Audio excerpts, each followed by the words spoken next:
This week on the WriterCon podcast.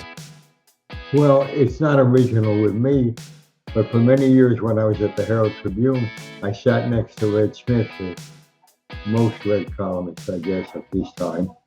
And somebody asked him, how do you write a column every day? How can you start? And he said, well, first, I take a razor, I open up a vein, and I bleed a little bit. And that's probably the best advice I've ever heard. Welcome to WriterCon, a gathering place for writers to share their knowledge about writing and the writing world.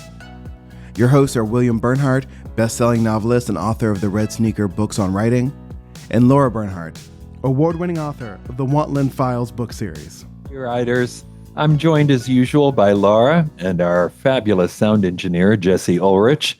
We're recording this episode a little early because Lara and I are going to be cruising, this time out of San Diego, and for some reason we couldn't talk Jesse into coming on board the boat just to record an episode of the podcast. I mean, what is that?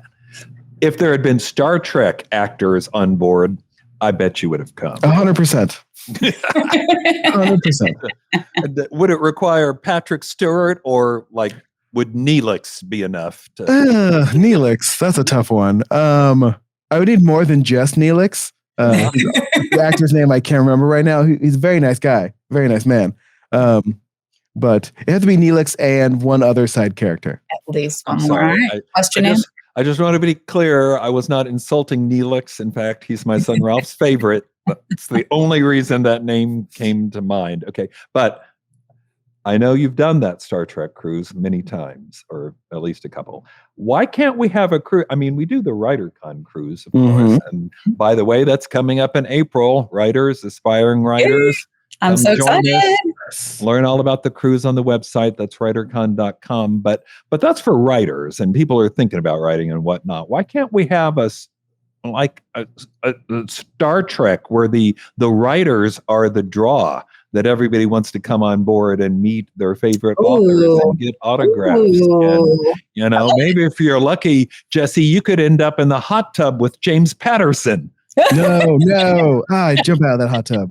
Oh, no, I wouldn't jump out because I love hot tubs, but I was just staring. He could probably afford the suites that have their own hot tubs anyway. So he wouldn't. He would not hot tub with us. No, he isn't hot tub with the regular folk. Okay. Who would you want to be in the hot tub with, Jesse? Which author would be the one that you would get a little giggly about? Well, obviously, Brandon Sanderson would be great to have in a hot tub. The two writers that make up James S.A. Corey, the two men who wrote the Expanse series, that would be fun. Nice. And of course, George R. R. Martin, so I could yell at him to finish the book. But get out of this hot tub, get back to work. You're on a boat. Go right. Yeah. Why are you here? If he came, I bet we could. Yeah. Okay. I want to work on this idea. Well, on the last episode, I think, or is that a future episode? I lose track sometimes. But I think on the last episode, we asked everybody to help us name the new WriterCon magazine, or nickname or something. So this time the question is, how do we make this not Star Trek, but Star Authors Cruise happen? Send me your suggestions, okay? willbern@gmail.com. All the contact info will be in the show notes. Lara, would you introduce our interview guest, please? I would love to. I'm thrilled to introduce Jerry Izenberg.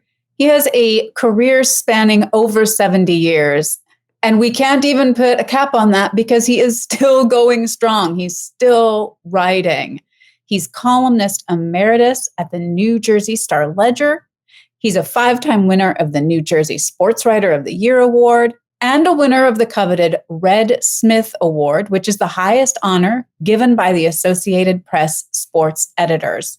He's been inducted into more halls of fame than I can count. Honestly, I tried to go out and figure it out, and the numbers were all over the place. It's just, he's so impressive, and he's done so much that it's really difficult to kind of bring it all into one introduction. However, we're going to be talking to him about his novel After the Fire, which he decided to write at the age of 90. It was at the top of his bucket list, and I'm so excited to hear about that novel coming into being. George Foreman described this novel by saying it KO'd and fascinated him because he didn't see such beauty and intrigue coming straight at him.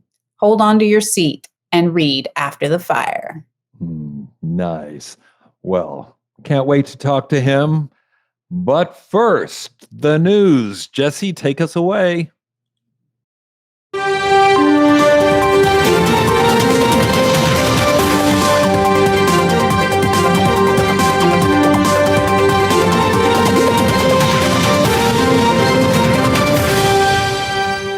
Our news stories consist of two major reports that have come out in the past week as we record this. First, a report from the Frankfurt Book Fair, which a lot of people say is the most important book fair that happens every year. I got to be upfront. I didn't go this year, but some of my friends, including an agent representing some of my works, were there. Jane Friedman was there, and I thank everybody for their coverage. Here are some key takeaways from the Frankfurt Book Fair this year that I think might be of interest to writers listening to this podcast. Here's something that came from a longtime literary scout. Her name is Bettina Shrew, and she said, quote, "The tend to focus and publish books that will get a boost from TikTok continues to be popular, and we are reading more in this genre than ever." I just got to pause and point out, she basically just created a new genre, the TikTok novel. Continuing with the quote, "Many of our clients are now looking for romance, romantasy," which would be a combination of romance and fantasy, plus fantasy, and upmarket horror and gender-bending fiction. Okay, think about that for a minute. Here's a quote from somebody else, an international sales director. Her name is Gemma Davis, and she noted, quote, "There is one thing that everyone agrees on. BookTok has made reading fashionable, and young people are flocking to bookstores in a way that they haven't seen since Harry Potter." End of quote.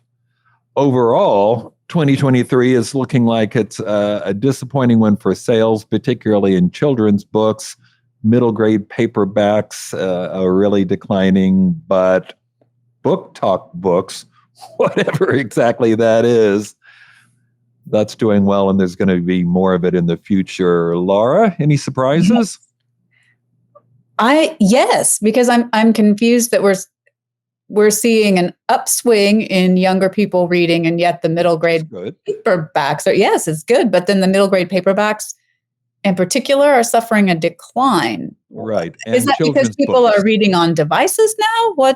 I wonder how we explain that. It's like young adult is doing well, and even TikTok books, whatever that is, but the younger ones aren't reading as much. Yeah. Well, is it possible we've all just finally agreed that like paperbacks are not great reading devices? Like I've never enjoyed reading a paperback. They're small. You can't ever like hold in one hand easily. It's true. Hardback, that's what I'm wondering. Do kids have enough like ways to read on their phone or an iPad or a computer if they just switched over to ebooks? Yeah, I think ebooks and then hardbacks are the two ways people actually like to read, and so those are going to be the two that continue to go. Yeah. Or is it possible that they're reading, but not in a way that requires them to actually buy anything? I mean, normally children's books you would expect to be bought by parents. But I mean, when I was reading at bedtime, usually you had a big book that you held that people could see the pictures at least. Yeah. Well, let me tell you, my sister has 2 sons and a daughter, and the last time I saw, all 3 of them were showing me off their like Apple Watches. They all had devices. They're very young, so maybe this is the new trend. I would. Can you read on your Apple Watch? I hope not. No, but I was shocked that they had one. I don't know. Maybe it wasn't actually an Apple, but they had like Disney themed, fancy watches on their arms. Gave them all kinds of digital readouts and stuff. Did you guys notice the reference? You knew I'd bring this up to, amidst all the categories, romantasy and all that, was literary and upmarket horror. Yeah, what is that? What is that? What does that mean? I don't think understand. if we blend things too much, like he's saying. What is that? Now it doesn't communicate well to us. Is that mean horror that isn't scary? Because when I hear people talk about literary thrillers, it's usually a thriller that isn't thrilling, but has some other. It's like upmarket horror, like horror that happens at like fancy stores. I don't understand what the term means. I think that's traditional publishing, and particularly the Big Five, acknowledging that they're primarily publishing genre fiction, but implicitly saying, but ours is better. Everybody else. See, It's I gotcha. upmarket. Upmarket, all right. Particularly if they're going to descend to horror, the least respected, Yeah. that's probably romance, isn't it? But at any rate, horror doesn't get much love, but now it's very popular with young people, so they've got to cover it. So it's upmarket horror. Yeah. Remember, Jesse, pinky out. Yeah. Out. Yes. Yeah. Also, like, let's not forget hockey romance. Yes. Still a big seller. Right. It's just one fascinating trend after another. Okay, news story number 2, and this is a report from the Authors Guild pertaining to author income. For those who don't know, the Authors Guild is an organization based in New York. It's probably the closest thing writers in America have to a union. And just in the for full disclosure, I'll acknowledge that I have been a member in the past, but I'm not currently. Okay, here's what their report says about authoring. Well, let's take this in stages, okay? Because this is, Jesse, get the charts ready. This is going to be like lecture time. No, it's not. But the problematic nature of this research, I wanted to point out because they can only get information from people who will actually respond to the surveys or the polls, and that tends to skew older. So as you can see on chart number 1, authors 65, people older than me make up 38% of this overall sample. So is that going to impact the results? Well, of course it does. Bring up chart number 2, which has to do with the genre or category that people are writing paired with their income. No surprises here. Romance has long been the most widely read and published genre, but despite being the genre that is already hugely ahead of everybody else in sales, it's now seen considerably more growth in the last year. Other types of commercial fiction, like sadly mystery thrillers, are dependable, but not seeing increases like romances. And that leads us to chart number 3, which is when I think it all gets really interesting. This is the same chart, but now focusing on people who consider themselves full-time authors. In other words, anybody part-time, anybody who's got a day job or isn't financially completely committed to authorship has been excluded.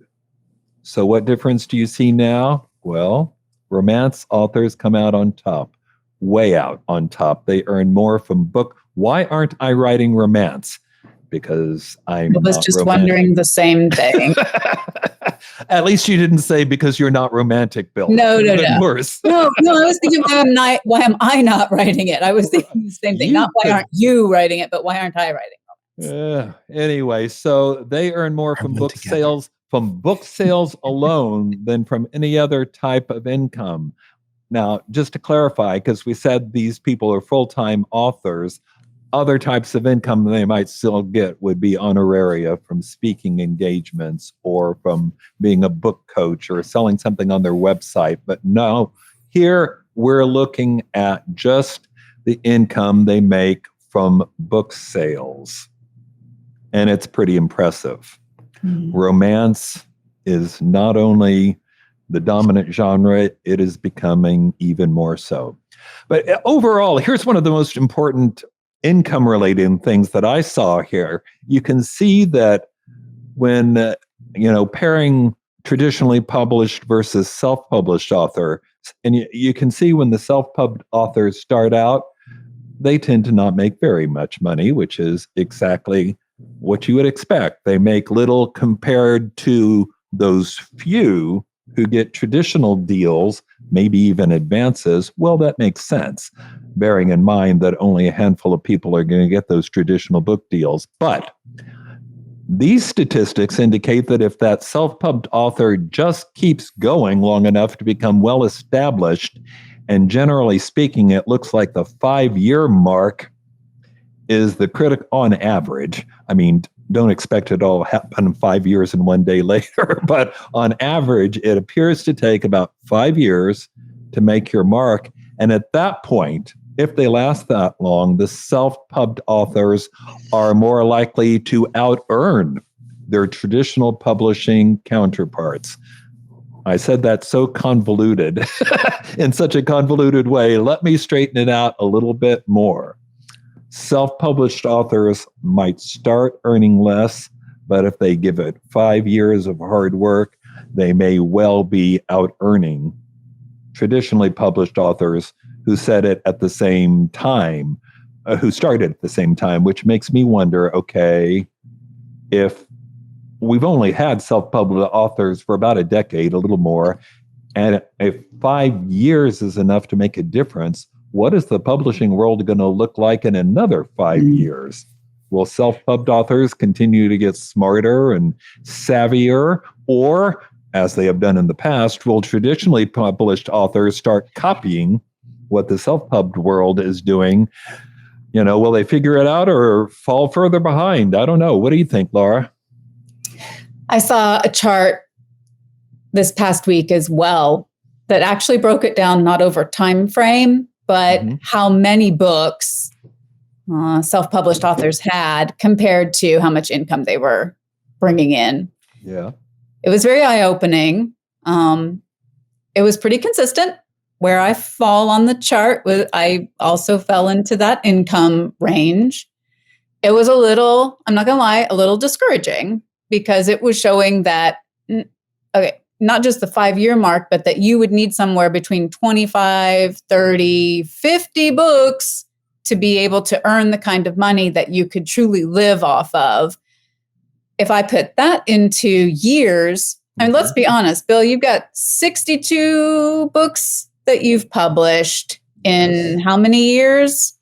30 plus. 30 plus. 30. Super impressive. 30. So compared to you, I'm still aspiring. So people can maybe compare their beginning journey to where I'm at. But I start thinking to myself, I'm how old? How many good years do I have left? How many books do I have to write every year to try to get to the point where I might make it into the bracket that would enable me to consider myself a sustainable writer, somebody who can truly live off of what I'm writing.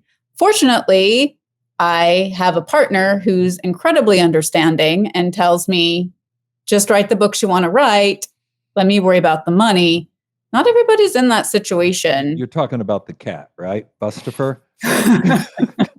Well, as sweet as he is, no. I think all he cares about is how often I play with him and give him treats. Is that why he's sitting right next to you right now? Put him on his leash and take him outside, which isn't happening today because it's raining. But that's something that could have been more discouraging for someone who doesn't have somebody that's as understanding and who might look at the time that they're devoting to that and ask them how is this worth it? Like, it's taking you away from me, and what are you showing in return? It just, if you don't quit, you cannot fail. That's our motto. And I'm going to keep at it. So don't get discouraged by these numbers. No, well, clearly. But you did ask me, how do I feel about traditional publishing? I thought you were going to say they're going to fall further behind. I think people will, unless there's a big swing, people decide this is too hard.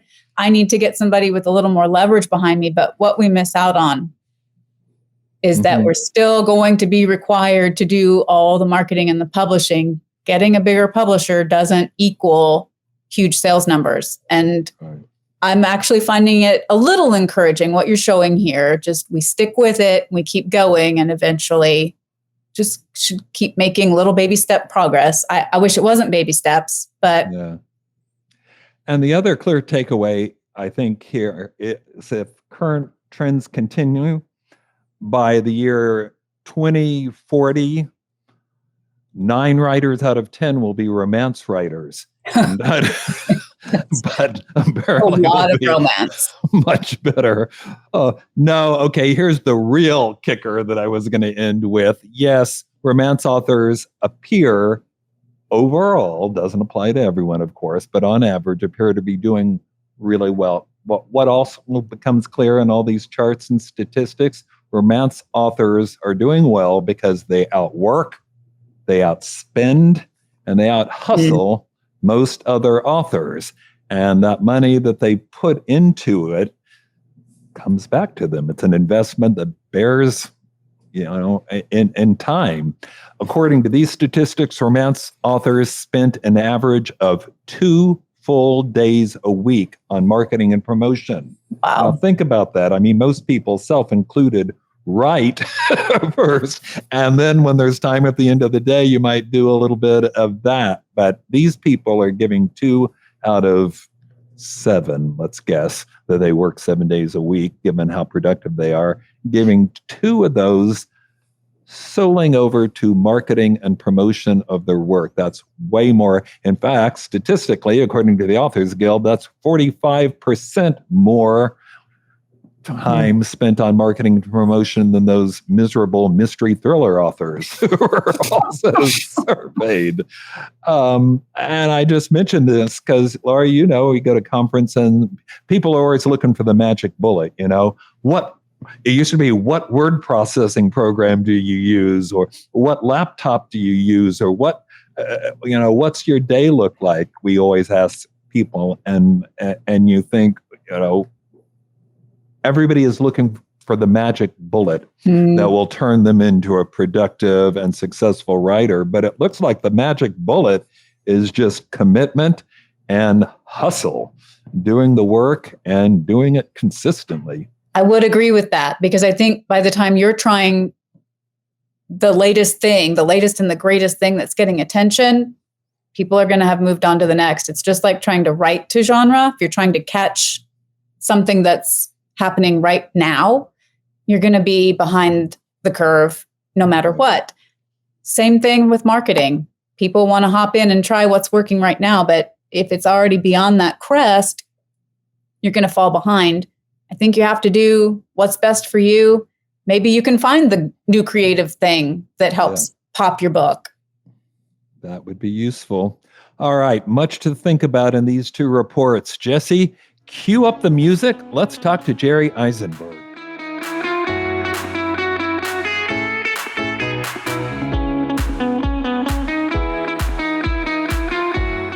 Jerry, welcome to the podcast. Hi, Jerry. It's good to be here. Thank you. All right, traditional first question. If you could offer writers one piece of advice, and I bet you could offer a lot, but if you had to choose one, what would it be?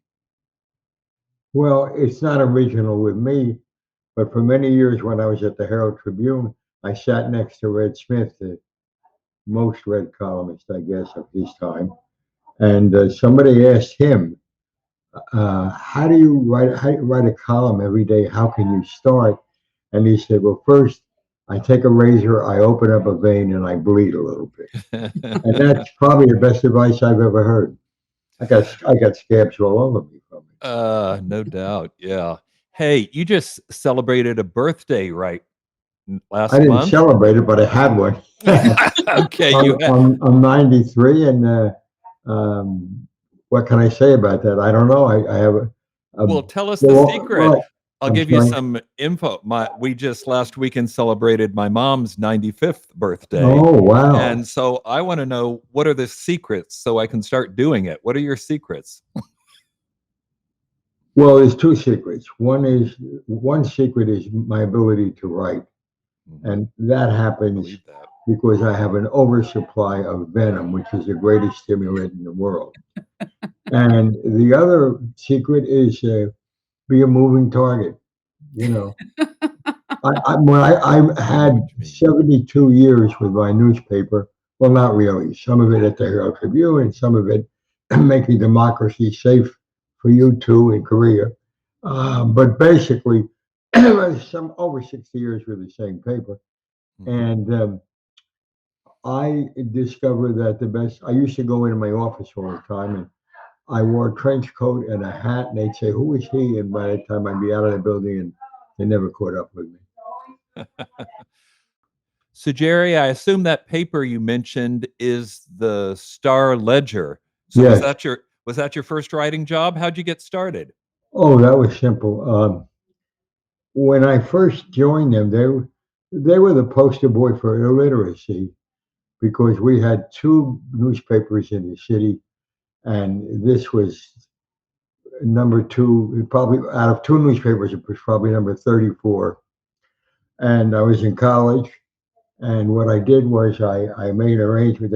They take kids to go to, kids that are high school kids, they go to football games and whatever else, and they call in the necessary information.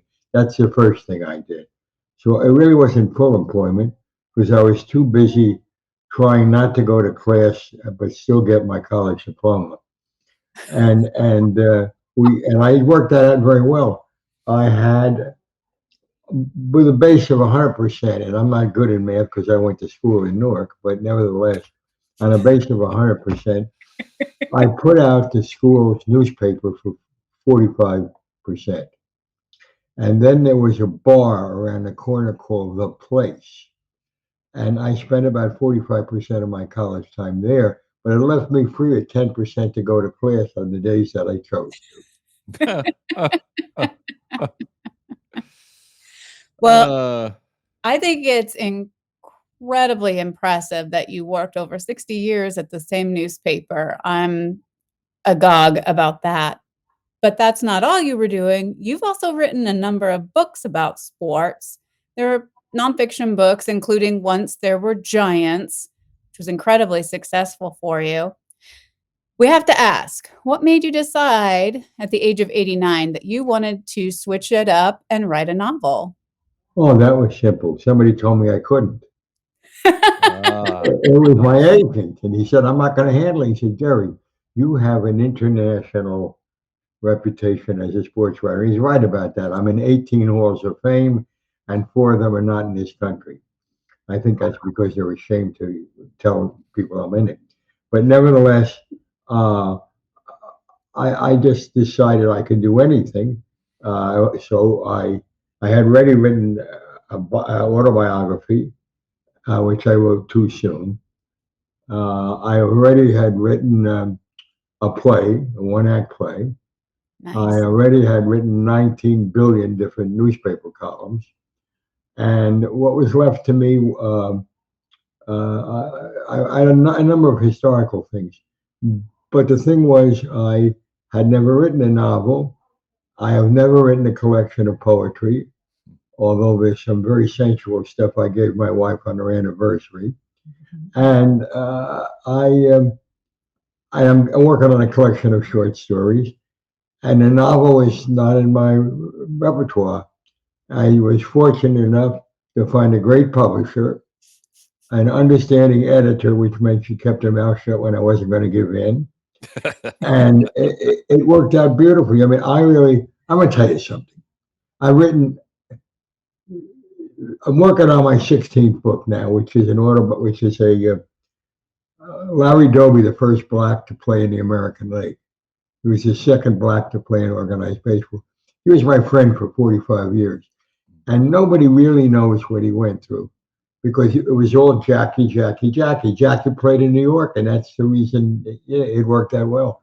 Larry had a much tougher time. Cleveland schools were not integrated when he got there. The hospitals weren't integrated. And as a matter of fact, not much was integrated. And he went through hell. And because he was my friend for so long, we would discuss these things.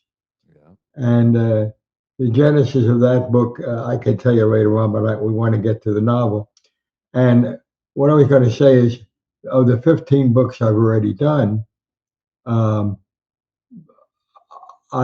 never, you people are good. You send me Lara sent me a case of books. I did open them. I opened one and I read it right away. There's only one other book, the one that I just put out called Baseball, Nazis, and Nedick's Hot Dogs Growing Up in Newark, New Jersey in the 1930s, which is very similar to some of the stuff that's happening now in terms of anti-Semitism. But but it's not a serious book, unless you take me seriously, and nobody does, so it works out fine. But I started to say those are the only two books I ever opened. You know, when the hardcovers come, I'm good. I put one on the shelf, and that's the end of it. Because I'm not interested in rereading stuff. There's no reason to read it again. I know I wrote it, so who cares? But these two books I do read, and the novel I've read, I would say read all the way through about 5 times.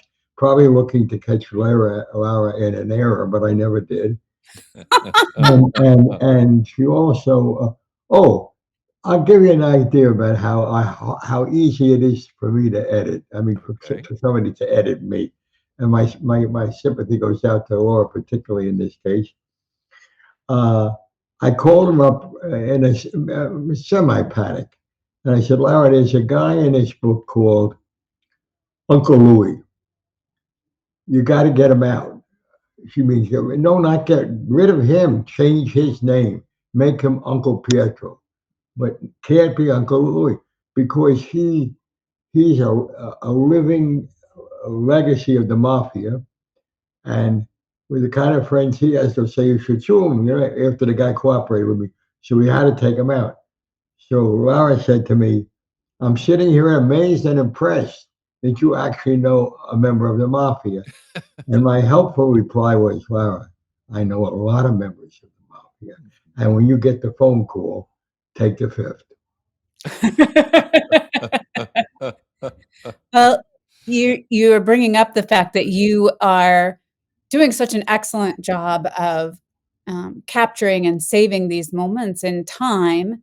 And you also mentioned that, unfortunately, some of what you describe as happening earlier in your life either never went away or has come back around, is rearing its ugly head again. You really do a fantastic job. And I would call After the Fire historical fiction. So this one wasn't memoir. It was. Well, I'll tell you something. Now that it's been out long enough that no one's going to sue me, it ain't fiction. Mm-hmm. Everybody in this book has a different name, and I swear I don't know the originals. I swear that to the last dollar is gone. But I also there are 2 people who I used their real names because I knew them. One was Carlo Gambino, and one was Richie the Boot Biardo. And believe me, you cannot malign these people. And I don't want to try. You don't want to. Well, you drew heavily from your life experiences. We knew that. I went back and was looking at some of the reviews of the book online, and one of the reviews says that the book is so well researched and very accurately depicts Newark at the time. But I freaking lived it. That's why. Yeah. Did you actually have to remind yourself or do any research, or was this still very no? fresh? What I had to do, I had to research street names and stuff I've forgotten over the years. But talk about research. The new book that came out, I will say this. It's a 93-year-old guy looking at the first 21 years of his life, and I didn't have any notes. but it worked. So my memory's been pretty good. But a lot of great memories, right? But okay, so that one you took experience and turned it into fiction. But I think you referenced this earlier. Earlier this year, you published an actual memoir, right? Yeah, it's a memoir of the first 21 years of my life. So there are going to be 3 or 4 sequels. Well, I'll tell you, it ends with a perfect setup for a sequel, but I will not do it. Between the age, one good thing I did between the ages of 22 when I left to make the world safe for you guys, the one thing about it was that I want to say it right. I didn't.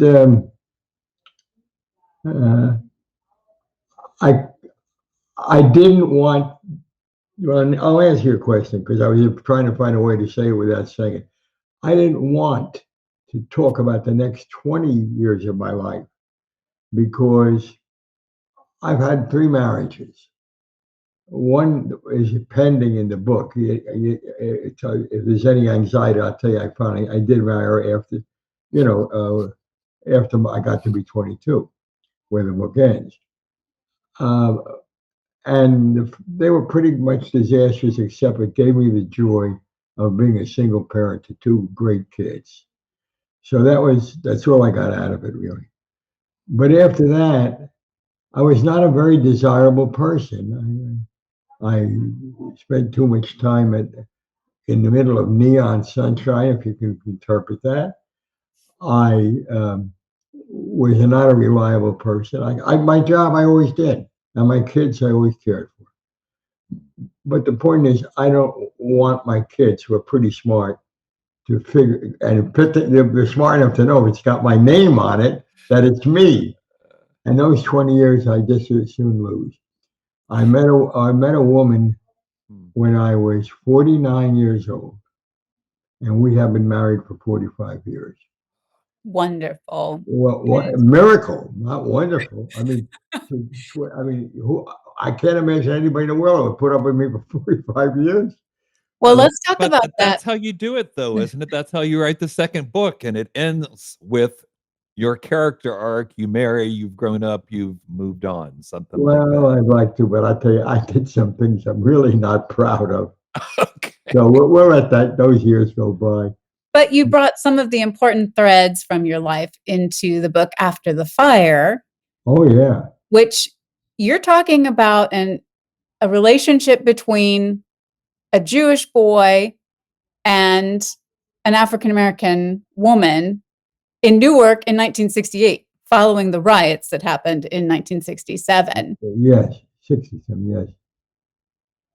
What was your question there, Lara? Yes, I thought you could talk about that because that's one of the things from your life that's true. This a good successful marriage of yours that you're talking about. Well, we had pretty tough times in the beginning. We really did, and but we, and racism is a multi-edged sword. I will give you 2 experiences where we experienced it from Black folk. My wife loves to eat at this cafe in those days. Of course, she would go to spring training with me occasionally, but she worked, so she could only get away for a little while. And there's a cafeteria in St. Petersburg, Florida, called Morrison's. And the kind of audience they had, they hired Casey Stengel as a spokesman when he was 79. So you realize the kind of cafe it was. Right. We go in there and she said, "I love the potatoes here." And there was a woman behind the counter who happened to be Black. And I said, "Well, wait a minute." I said, "Miss, can you give her some more potatoes?" And I didn't say her, I said my wife. And the next thing I knew, she was wiping potatoes up because she splashed it deliberately down it. Another time we weren't married yet, and we went on a trip to Tampa because I had to cover a football game. And we go into, she had a couple of secretaries working for her, so she wanted to bring back little souvenirs. I said, "Well, we'll go get them." So I'm standing, she's at the counter now with ashtrays and crap like that. And I would never buy anything like that. And she's standing there, and I'm to her left, but about a half a foot behind her. And an African-American woman who is the clerk says to me, "Can I help you, sir?" And I understood right away what was happening. And I said, "I don't know if you could help me, but you can help my wife now." He threw the change at her. The reason I'm telling you that side of it, because most people don't know that side of it. Believe me, there was a lot more on the other side in terms of racism. But and she was very nice. I'll tell you, she came from I'm not going to mention it, a wealthy community in New Jersey. I came from the bottom of the barrel I was urban. I was a street kid. And so we had different backgrounds. And it hit her a little harder. And I said to her, those people are not staring at us. You're wrong. We're just such a handsome couple, or you're such a beautiful woman. That's why they're looking.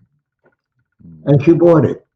I was a pretty good salesman in those days. Nice. Good work. But Jerry, we had problems. No question about it, and it wasn't easy. And I gave them more problems than I had in the book, Lara, that you edited. Sure. Well, that's because it's fictionalized. We had to ramp it up a little bit. Jerry, this has been absolutely fascinating talking to you. And I feel totally guilty about having to wrap it up. Could we maybe get you to come back on the podcast again maybe after your next book comes out? I don't believe you're just sitting around doing nothing. What are you working on now? Yes, I would. The book I'm working on, I said Larry Doby, and it's a book that it's a teachable lesson for people. Larry Doby is starting to get some credit now. For 72 years, he fell through the cracks. And the simple answer is, the name of the first chapter is Cleveland Ain't Brooklyn. Jackie was in New York with all the media, and Larry was in Cleveland with all the segregation. And it's like well, Jackie did it, so it's over. But the way Larry explained it to me, listen, Jackie took all the original crap. He really did. But I took the same crap. And nobody ever said we're going to be nice to the second Negro. And I think that sums up America in a lot of ways. When we go, this is the greatest country. When my father got shot for this country in World War I in 1917, his gift to me was the American flag for my first wedding. And right now, there's another flag hanging outside my window. There will always be one in honor of him. And the book that is the most recent book, it's a love story between my father and me and baseball and America. And I will come back. Of course, I'll come back. And I will. In fact, the next time I come back, we'll have to go longer. Sounds like a deal. Well, can we wrap up? Do you have any final parting words, any survival tips you've learned along the way? A lot of our listeners are writers. Is there something that you'd like to say to them? Maybe something you wish you'd known when you started on your journey? For my style of writing fiction, which had all of one book, I would like to recommend an author who never gets any credit in this country. And he's my favorite author. And his name he's gone now, Nelson Algren from Chicago. He wrote about the South Side of Chicago. He wrote The Man with the Golden Arm. And much to his credit, he packed his bags and Otto Preminger said, "Where can you go? We're going to make the movie. You can't." He said, "I see what kind of movie you're making. You're not making my book. I'm going home. I pay you money. Don't bother paying me money. I just want to say goodbye. I promise you I won't let the door hit me in the ass on the way out." And he wrote like he talked. And I think I do in a way too. I think you do too. Hey, thanks so much for being on the podcast. Okay? Thanks, Jerry. My pleasure.